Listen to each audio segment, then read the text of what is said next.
ভাঙিলে কপটীয়া পাকিস্তানৰ এতিয়া দিশহাৰা হৈ পৰিছে পাকিস্তান অপাৰেশন সিন্দুৰৰ পিছত তথ্য আহিছে অপাৰেশন সিন্দুৰৰ পিছত পাকিস্তানৰ 1.12 বিলিয়ন মাৰ্কিন ডলাৰ লোকসান হৈছে যিসমূহ ক্ষেপণাস্ত্ৰ তেওঁলোকে যি চীনৰ পৰা যিবোৰ ক্ষেপণাস্ত্ৰ কিনি আনিছিল লগতে তেওঁলোকৰ যি F-16 আছে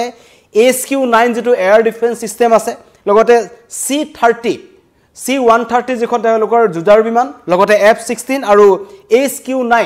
এই তিনটা বস্তু তেওঁলোকৰ যি অত্যন্ত গুৰুত্বপূৰ্ণ পাকিস্তানৰ সামৰিক দিশৰ ফালৰ পৰা F-16 চাৰিখন ভাৰতে ভূপতিত কৰিলে লগতে C-130 যেটো সময়ত ৰাৱালপিণ্ডিত ভাৰতৰ মিছাইল আক্ৰমণ হৈছিল নূৰ খান বিমান ঘাটত তাত যেতিয়া আক্ৰমণ হৈছিল তাত C-130 কেবাখনো তেওঁলোকৰ বিমান ধ্বংস হৈছে আৰু লগতে 8 তাৰিখৰ দিনটোত পাকিস্তানৰ চীনৰ পৰা ধাৰ কৰি অনা যেটো এয়াৰ ডিফেন্স সিস্টেম যেটোৰ নাম আছিল HQ-9 হেতু ধ্বংস কৰি দিয়া হল এই সমূহ ধ্বংস কৰাৰ পাছত লগতে তেওঁলোকৰ ক্ষয়ক্ষতি হোৱা বিমান কোটসমূহ পুনৰ নিৰ্মাণৰ কাৰণে তেওঁলোকৰ যিমান টকা খৰচ হ'ব চিন্তা কৰিব লগা হৈছে পাকিস্তানে এতিয়া তেওঁলোকৰ কঙাল পাকিস্তানে এতিয়া 1.12 বিলিয়ন মাৰ্কিন ডলাৰ লোকসান সন্মুখীন হৈছে অৰ্থনৈতিকভাৱেও পাকিস্তানৰ ককাল ভাঙি দিছে ভাৰতে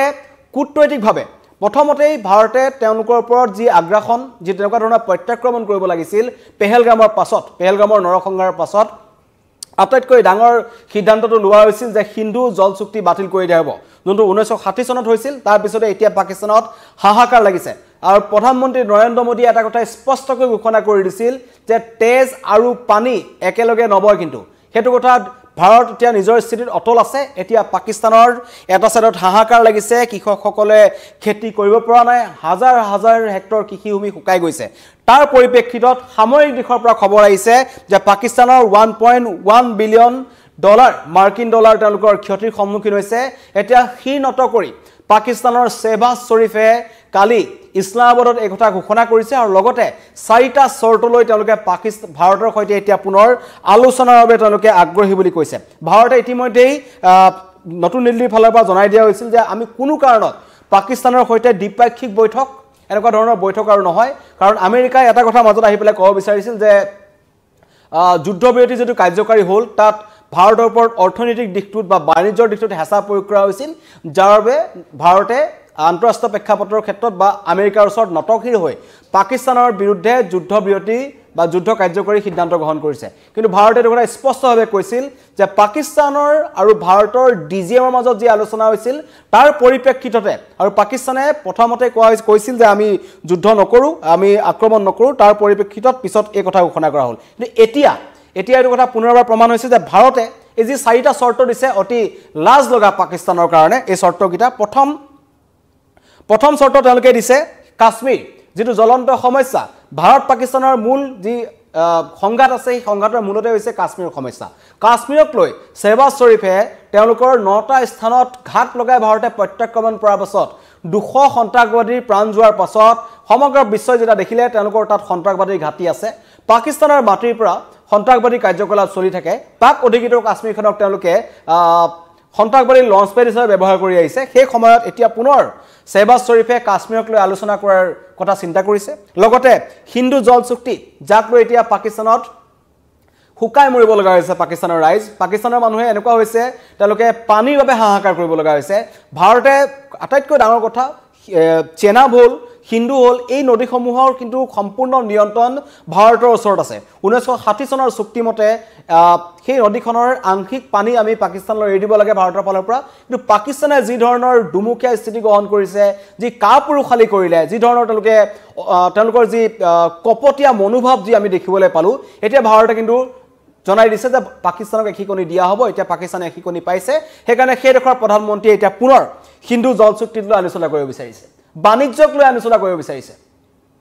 নীলাজ পাকিস্তানৰ এতিয়া তেওঁলোকে কিছু সম্বিত ঘূৰাই পাইছে বাণিজ্য তেওঁলোকে ভাৰতৰ সৈতে কৰিব বিচাৰিছে ইয়াৰ আগত আমি দেখিছিলো যেতিয়া ভাৰতে পাকিস্তানৰ সৈতে সকলো বৈদেশিক সম্পৰ্ক বন্ধ কৰি দিছিল বাণিজ্য বন্ধ কৰি দিছিল আমদানি ৰপ্তানি বন্ধ কৰি দিলে পাকিস্তানে ইউএইত গৈ বা অন্য দেশসমূহত গৈ তাত পেকেজিং কৰি তাৰ পৰা বস্তুসমূহ ভাৰতলৈ পঠোৱাৰ তেওঁলোকে চেষ্টা কৰিছিল কাৰণ ভাৰতৰ এখন ডাঙৰ বজাৰ পাকিস্তানৰ হাতত আছিল এতিয়া পাকিস্তান বিপদত পৰিছে যাৰ বাবে বাণিজ্যক লৈ তেওঁলোকে চিন্তা চৰ্চা কৰাৰ কথা কৈছে আৰু আটাইতকৈ হাঁহি উঠা চতুৰ্থটো হৈছে সন্ত্ৰাসবাদ পাকিস্তানে সন্ত্ৰাসবাদক লৈ আলোচনা কৰিবলৈ আহিম বুলি সমগ্ৰ বিশ্ববাসীৰ আগত কৈছে 4টা চুক্তি ইতিমধ্যে কৈছো প্ৰথমটো হ'ল কাশ্মীৰ দ্বিতীয়টো হিন্দু জল চুক্তি তৃতীয়টো হৈছে বাণিজ্য চতুৰ্থটো হৈছে সন্ত্ৰাসবাদ তাতো এটা তেওঁলোকে চৰ্ত দিছে এই যে আলোচনা হ'ব সেই আলোচনা নিৰপেক্ষ স্থানত হ'ব লাগিব ভাৰতটো নকৰে পাকিস্তানটো নকৰে তেওঁলোকৰ লগত বাহিৰত গৈ আলোচনা কৰিব আৰু নতুন দিল্লীয়ে এটা কথা স্পষ্ট কৰি দিছে যে পাকিস্তানৰ সৈতে আমাৰ কোনো ধৰণৰ আলোচনা কৰাৰ মন নাই পোষকতা কৰা নাই আৰু কোনো দৰকাৰ নাই এতিয়া পাকিস্তানৰ সৈতে আলোচনা কৰিবলৈ এতিয়া কেৱল প্ৰত্যাক্ৰমণৰ সময় আছে যদি সন্ত্ৰাসবাদৰ কাৰ্যকলাপ পাকিস্তানৰ পৰা চলি থাকে তেন্তে আৰু বিলিয়ন ডলাৰ মাৰ্কিন ডলাৰ মিলিয়ন ডলাৰ পাকিস্তানৰ অসুবিধা হ'ব আৰু ইতিমধ্যে আমি জানো যে পাকিস্তান অৰ্থ সংকটত পৰিছিল কাৰণ যুদ্ধৰ মাজতেই 7 তাৰিখৰ অপাৰেচন সিন্দুৰৰ পাছত তেওঁলোকে প্ৰথমতে ভাৰতক খেদি অহাৰ ধৰণে ভাবুকি প্ৰদান কৰিছিল তেওঁলোকে ভাৰতক এক প্ৰকাৰ আক্ৰমণ কৰিব আম্বালাৰ কথা তেওঁলোকে কৈছিল বিভিন্ন ধৰণৰ বিমান ঘাটত তেওঁলোকে আক্ৰমণ কৰিছে বুলি কৈছিল তেওঁলোকে সাইবাৰ অপৰাধী চক্ৰৰ জৰিয়তে ভাৰতক তেওঁলোকে ভুল তথ্য বিয়পাব বিচাৰিছিল এই যেটো পাকিস্তানৰ চৰিত্ৰ হেতু তাৰ পিছত কিন্তু এদিনৰ পিছতে তেওঁলোকে আইএমএফৰ ওচৰত যাব লগা হৈছিল ঋণ বিচাৰিবলৈ তেওঁলোকক পুনৰ 1 বিলিয়ন ঋণ আইএমএফৰ ফালৰ পৰা আন্তঃৰাষ্ট্ৰীয় মুদ্ৰা নীতিৰ ফালৰ পৰা দিয়া হৈছিল আৰু সেই ঋণ দিয়া দুদিনৰ পিছত যেতিয়া ভাৰতে স্পষ্টভাৱে ৰাষ্ট্ৰসংঘলৈ লিখিছিল লগতে আমেৰিকাকো এই কথা স্পষ্টভাৱে কৈছিল যিখন পাকিস্তানে সন্ত্ৰাসবাদৰ পৃষ্ঠপোষক যিখনে সন্ত্ৰাসবাদক লালন পালন কৰি আছে যিখন দেখে নিজৰ মাটি সন্ত্ৰাসবাদীৰ বাবে দি আছে সেইখন দেখক আন্তঃৰাষ্ট্ৰীয় মুদ্ৰা নীতিৰ পৰা কি কাৰণত ধন দিব লাগে এই প্ৰশ্ন ভাৰতে উত্থাপন কৰিছিল তাৰ পাছতেই কিন্তু দুদিন পিছতেই আইএমএফৰ ফালৰ পৰা 20টা চৰ্ত বান্ধি দিয়া হ'ল কোৱা হ'ল যে এইকেইটা চৰ্ত মানিলেহে পাকিস্তানক দ্বিতীয়টো কিস্তি দিয়া হ'ব এতিয়া পাকিস্তানৰ ওপৰত উপায় নাই কাৰণ পাকিস্তানে সমগ্ৰ বিশ্বই দেখাকৈ সেই ঋণটো পোৱাৰ এদিনৰ পাছতেই তেওঁলোকে সন্ত্ৰাসবাদীৰ পৰিয়াললৈ 1 কোটি টকাকৈ আৰ্থিক সাহায্য প্ৰদান কৰিছিল ভাৰতে যিসমূহ সন্ত্ৰাসবাদীক মাৰিলে 200টা সন্ত্ৰাসবাদীক ভাৰতে হত্যা কৰিলে বুলি কোৱা হৈছে প্ৰত্যাক্ৰমণৰ সময়ত সেই সন্ত্ৰাসবাদীসমূহৰ পৰিয়াললৈ পাকিস্তানে আৰ্থিক সাহায্য প্ৰেৰণ কৰিছে এইখনে হৈছে সন্ত্ৰাসবাদীৰ পৃষ্ঠপোষক পাকিস্তানৰ কৰ্মকাণ্ড আইএমএফে যেতিয়া 10টা চৰ্ত বান্ধি দিলে উপায়ন্তৰ হৈ এতিয়া তেওঁলোকে ভিক্ষা খোজা লুটালৈ তেওঁলোকে ইউএইৰ কাষ পাইছে আবু ধাবিত তেওঁলোকে হাহাকাৰ কৰিব লগা হৈছে কিন্তু তেওঁলোকক ঋণ নিদিয়ে বুলি ইতিমধ্যেই ইউএইয়ে জনাই দিছে গতিকে এতিয়া চিন্তাত পৰিছে পাকিস্তান কি কৰিব কি নকৰিব আৰু বিশেষকৈ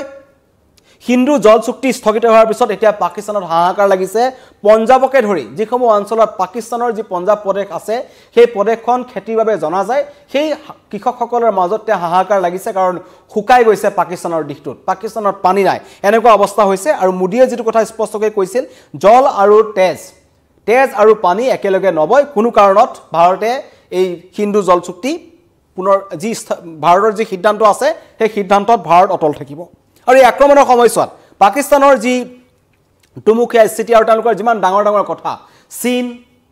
চীন তুৰস্ক এই সময়ৰ পৰা তেওঁলোকে সামগ্ৰী আনিছে আৰু প্ৰমাণো হৈছে যেতিয়া ভাৰতৰ ওপৰত তেওঁলোকৰ ড্ৰোন আক্ৰমণ কৰা হ'ল সেই ড্ৰোনসমূহৰ 80% আছিল তুৰ্কী আৰু তুৰস্ক আৰু চীনৰ পৰা সমৰ্থন লাভ কৰিছিল চীনৰ পৰা ধাৰ লৈ আৰু F-16 যিখন তেওঁলোকে কয় তেওঁলোকৰ বায়ু সেনাৰ মূল অস্ত্ৰ বুলি কয় যিখন তেওঁলোকে আমেৰিকাৰ পৰা আনিছে সেই F-16 খন তেওঁলোকে কিছু উন্নীতকৰণ কৰিছে আপগ্ৰেড কৰিছে তুৰস্কত গৈ তেনেকুৱা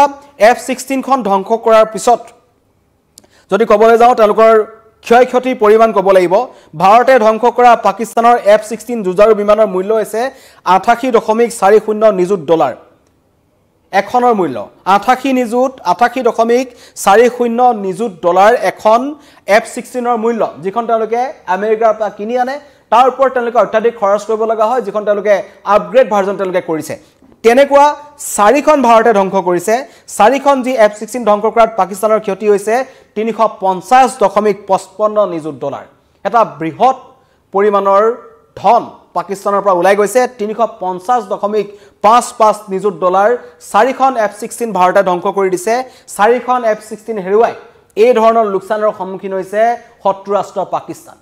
যিখন পাকিস্তানে খাবলৈ হাহাকাৰ কৰিব লগা হৈছে আৰু যি C-130 যুদ্ধ বিমান আছে যিখনক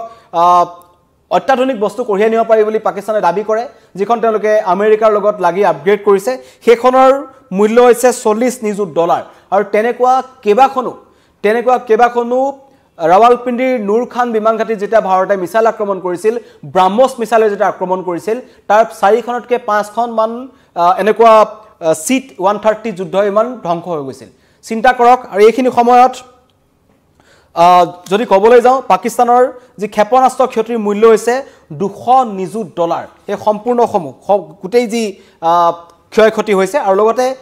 চীনৰ পৰা যোনটো লৈ আনিছিল তেওঁলোকে H-9 প্ৰতিৰক্ষা এয়াৰ ডিফেন্স সিস্টেম হেতুৰ মূল্য হৈছে $200 নিযুত ইমানখিনি তেওঁলোকে হেৰুৱাব লগা হৈছে 1.12 বিলিয়ন মাৰ্কিন ডলাৰ তেওঁলোকে এই মাত্ৰ অপাৰেচন সিন্দুৰৰ পাছতেই তেওঁলোকে হেৰুৱাব লগা হ'ল আৰু তাতোতকৈ ডাঙৰ কথা যিখন নূৰ খান বিমান ঘাটিত যেটো আক্ৰমণ কৰা হৈছিল সেই নূৰ খান বিমান ঘাটিটো এটা পুনৰ নিৰ্মাণৰ কাৰণে লগতে সাৰাগোদা বিমান ঘাটি পুনৰ নিৰ্মাণৰ বাবে তেওঁলোকৰ 200 নিযুত মাৰ্কিন ডলাৰৰ প্ৰয়োজন হ'ব পাকিস্তানে ক'ৰ পৰা পাব হেৱে তেওঁলোকে হাহাকাৰ কৰিব লগা হৈছে তেওঁলোকে F-16 হেৰুৱাব লগা হৈছে তেওঁলোকে C-130 হেৰুৱাব লগা হ'ল লগতে তেওঁলোকৰ আটাইতকৈ গুৰুত্বপূৰ্ণ সামৰিক দিশটোৰ ফালৰ পৰা যদি ক'বলৈ যাওঁ পাকিস্তানে যদি ভাৰতৰ সৈতে আক্ৰমণ কৰে কোনকিটা বিমান ঘাটিৰ পৰা কৰিব তাৰ ভিতৰত অন্যতম আছিল নূৰ খান বিমান ঘাটি লগতে সাৰাহুৰা যোনটো আছে এই বিমান ঘাটিকিটা ভাৰতে টছনছ কৰিছে ভাৰতৰ ব্ৰাহ্মছ মিছাইল যেটো সুপাৰসনিক মিছাইল বুলি কৈছো অত্যন্ত শক্তিশালী ৰাছিয়াৰ সৈতে ভাৰতে হেতু নিৰ্মাণ কৰিছে আৰু 2007 চনৰ 23 মেত ভাৰতৰ সেনাবাহিনীত প্ৰথমবাৰৰ বেটো ৰখা হৈছিল আৰু এটো ইমানে আপগ্ৰেড কৰা হ'ল যে এতিয়া হেতু ভাৰতৰ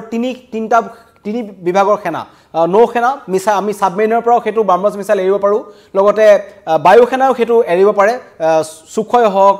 ৰাফেল হওক যিকোনো বিমানৰ পৰা ভাৰতীয় বায়ু সেনাই ব্ৰাহ্মছ মিছাইল এৰি দিব পাৰে লগতে স্থলৰ সেনাৰ ওচৰত ব্ৰাহ্মছ আছে ব্ৰাহ্মছ অন্যতম গুৰুত্বপূৰ্ণ আৰু ব্ৰাহ্মছ যে ব্যৱহাৰ কৰা হৈছিল হেতু গৃহমন্ত্ৰী অমিত শাহে নিজেই কৈছিল যে আমি এবাৰ 100 কিলোমিটাৰ ভিতৰত সোমাই গৈ পেলাই মাৰিছো এনেকুৱা নহয় যে পূৰ্বৰ দৰে আমি ইয়াৰ পৰা বোমা বৰ্ষণ কৰিছো এবাৰ আক্ৰমণ নতুন হৈছে প্ৰত্যাক্ৰমণৰ ধৰণ বেলেগ হৈছে পাকিস্তানে বুজিব পাৰিছে যে ভাৰতে এতিয়া ঘৰত সোমাই আক্ৰমণ কৰিব পাৰে পূৰ্বৰ দৰে হাত খাবতি ভাৰত ভৰি নাথাকে আৰু এই আক্ৰমণত পাকিস্তানৰ যি ক্ষয়ক্ষতি হৈছে হেতু লক্ষণীয় পাকিস্তানৰ ক্ষতিৰ পৰিমাণ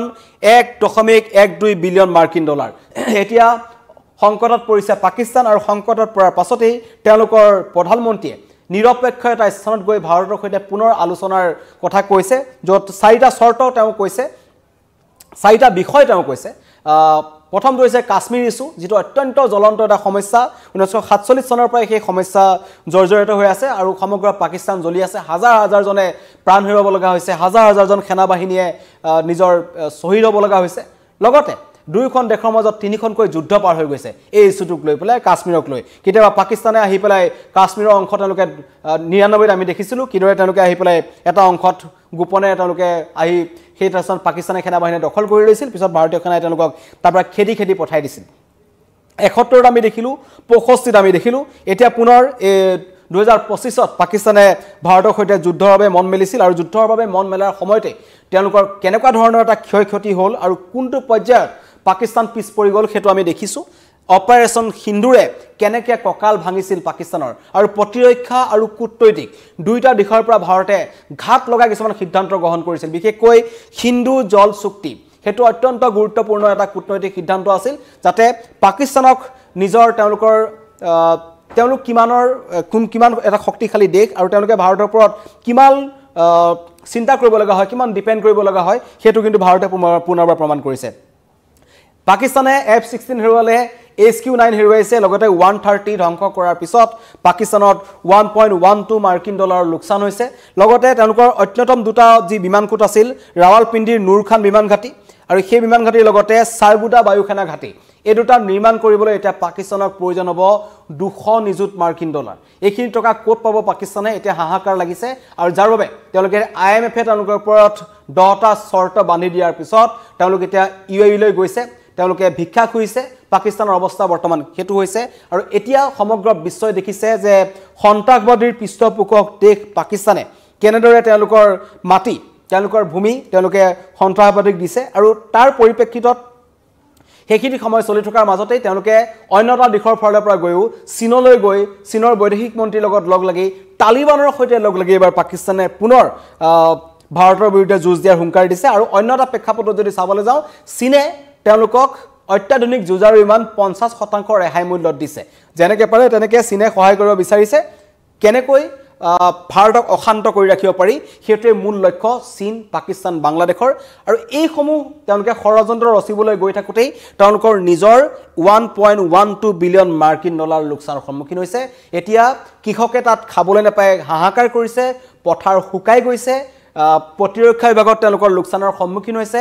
আন্তঃৰাষ্ট্ৰীয় প্ৰেক্ষাপটত সকলোৰে পাকিস্তানক থু কৰিছে আৰু তেনে পৰিস্থিতিত এতিয়া সমগ্ৰ বিশ্বত অসহায় হৈ পৰিছে পাকিস্তান আৰু ভিক্ষা খুজি এতিয়া বৰ্তমান ইয়েৰি কাষ চাপিছে পাকিস্তান